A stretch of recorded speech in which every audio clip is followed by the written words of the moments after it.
Hey everybody, Mo Friggin back again. Good to see ya. Looking good out there. I got a new knife for me, Spartan blade Soter. So let's get the show on the road. Spartan blade started in 2008. Two guys, Iovito and Carey. Spartan blade's field grade Soter. Soter being Greek for protector. I wanted to check this one out because it has an interesting lock as part of my black button lock series to go check out. Is it a shark lock? Is it a crossbar lock? Is it a top line lock? What is this lock? Let's get over to the table and check it out. All right, we got the Spartan blade Soter box here. Comes in this nice box. I think that's okay as far as giftability goes. That's all we get. Bubble wrap. This is the black G10 scale version. Those are pretty nice grippy G10 scales. Also has a carbon fiber scale version. I picked this one up off Knife Center for $186. Usually goes for much more than that, over $200 for a black G10. It's got S35 VN blade steel. Usually I like to see that less than $150, but you are getting pretty sizable knife made in Taiwan, and you are getting this unique lock. Let's get it open, check out this blade. Let's see what the opening is like. Need to wrist flick a bit to get it out. Wow, that's a pretty pokey blade there. It's got a little harpoon there. Oh, I was spray painting with some blue here. I couldn't quite get it all out of my nails. That's why and my hands are always super dry. I know. Wear lotion. I know. You guys, I got stuff to do in my life. You know, I got to use my hands. So you're just going to have to deal with little blue fingernails. At least it's not avocado like Mr. Complex sometimes has. Mine's at least blue paint. All right, this is a PVD coated blade, 3.25 inches. It seems like it's longer than that. Are we talking about the cutting edge is 3.25? I think so, because that's 3.5 inch blade is what I'm getting there. Maybe that cutting edge is only, the cutting edge is 3.5 inches as well. So I don't know where they're getting that 3.25 inch blade. It's more like 3.5. 5.25 handle. See, the handle's only 5. So I'm pretty confused where they're getting these things from, but we checked them. They're calling this lock the race lock. Let's look at that a little bit closer. You can see the spring right there with a little sliding, little trapezoidal shape there that you push down. You know what it feels a lot like? A crossbar lock. And this snaps up there. What does that blade face look like? But it's not a crossbar. It just snaps in behind the blade. So there's not a bar that actually pops up behind the blade, just a piece of this lock. Spring is more reliable than Omega springs. Is it pretty locked up there? Pretty good. The advantage of this lock is that if you look inside here, you can see there's no liners. No liners, just G10. Just G10, except for just this little area right back here has a steel liner, but all the rest. So definitely getting some weight savings on the back half of that blade where we get our balance point, just right behind the pivots. How do I feel about that action? It feels like crossbar lock action where it's a kind of a mushy detent coming out, and then when you close it, it has this resistance here, just like a crossbar lock where if you don't get it quite, time your lock quite right, you're closing it with your thumb like that. But you can time it to get it closed all the way like that.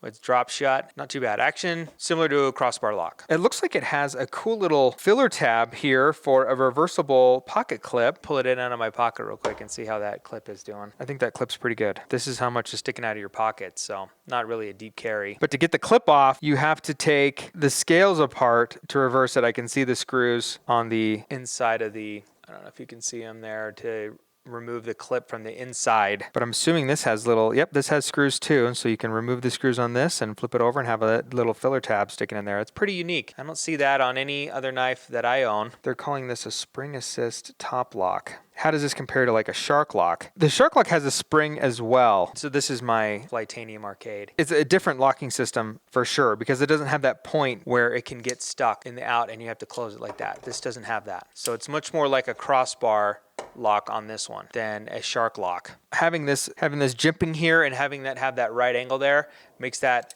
a lot easier to unlock this, where your finger almost wants to slip up over the top of that. They should have put some jimping there or made that a little more of a squared off there instead of having that little trapezoidal shape, and you can whip it out like you can a crossbar lock too if you hold it down. Let's see, it does have some jimping right there. This is a generous handle for my grip. That's a good landing spot right there. How about up here? Not as good. That feels locked in. That feels great. No hot spot on the clip. We'll see what it's like to cut it. It says it's 3.92 ounces. S35BN should have a toughness of 5, edge retention of 5, corrosion resistance of 7.5. Very balanced steel. Underrated steel. This is a perfect steel for something that's between $100 and $150. This one, like I said, I got it for $186, but you are getting some extra linerless scales, reversible pocket clip.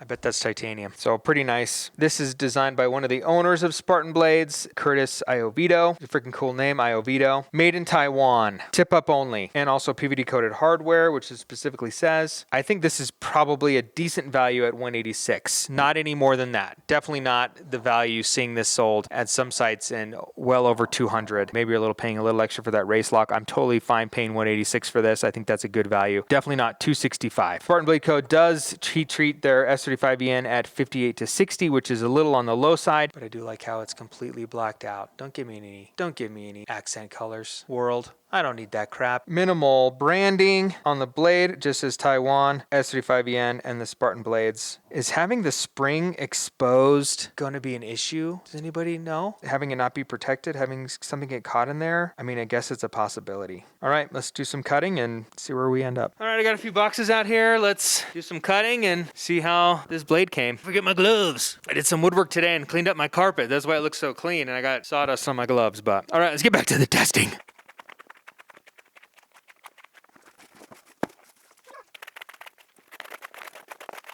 That's a pretty good pile for S35EN. Spartan Blades, let's see how it cuts a piece of paper. What do we have today? Stop the Stigma Month. An acknowledgement of the hard job we have as emergency physicians. It is a hard job. I always say that too to all the nurses and the techs and everything. I'm like, this is a hard job. All right, it's got nothing left. Let's go sharpen it up and see what angle we got. Oh, sorry, I already marked the edge with the permanent marker. It's got a wide area where it's sharpened to make me feel like it's probably a fairly acute angle. But I'm still gonna start at my typical 25. I've been fooled before. 25. It's like between 27 and 28. That's, you guys, like super thick behind the edge. Let's do 23. Pretty shallow edge. But I'm doing some reprofiling here. When I reprofile, I like to kind of alternate sides, especially if I'm reprofiling more than a few degrees. Like I'm going from 27, 28 to 23. I just marked this side too, just so I can make sure I'm getting it all. Let's see what this sharpening choil area looks like. I think it's fairly decent. I mean, it doesn't look like I'm going to get a smile, at least on this sharpening.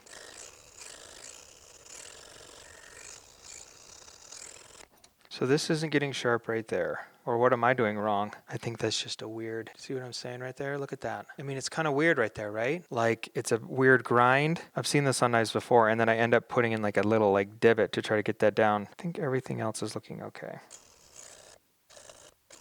I got a burr on both sides now. I think we got it evened out, but that tip, the grind at the tip, their initial sharpening was super weird. I'm moving down to 320. That last one was 220.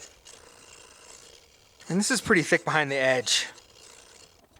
But the tip on this side has lost its pokiness. Maybe it's me, but I feel like the initial sharpening of the grind at the tip was not great. Moving down to 400 grit, 600 grit, 800 grit. All right, here you go. Sharpening so easy a kid can do it.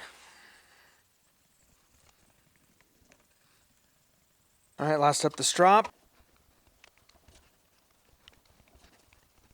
All right, let's get it cleaned up here. Let's see where we ended up, sharpness-wise. All right, here we go. Will it cut? Is it cutting down here? It's not very thin behind the edge, but it's cutting all the way down. This is good for somebody who needs a lot of blade stability, maybe in like a combat setting. If you're really going to be stabbing and fighting a lot with this guy. But as far as like slicing, I can still feel a lot of resistance. Yeah, 1 millimeter behind the edge. Down here it's 0.7 millimeters, 40 thousandths. So there you go. All right, so that was the Spartan Blades Soter, the Protector. This is definitely a combat-oriented knife with that tip, and then it's got a very reinforced behind the edge there, so not great for slicing and dicing, but it did okay on the pile of cardboard. You saw it did okay. Sharpened up. It was at a pretty high angle, which is a little disappointing, but we got it down to 23 without too much work. It's got some interesting stuff going on as far as the ambidextrous lock in the back and having it be a coil spring instead of a Omega spring, and the clip is reversible and it's got no liners. It's all just G10, which I'm happy to have in my collection. But is this a giftable knife? I would say no. I'd say it's too threatening. I would say it's not a great EDC knife for just an average person. For someone combat related or a knife enthusiast that's a collector and is going to pick it up and wants to check out this interesting backlock. That's it for today. Like and subscribe, and we will see you on the next one. Farewell.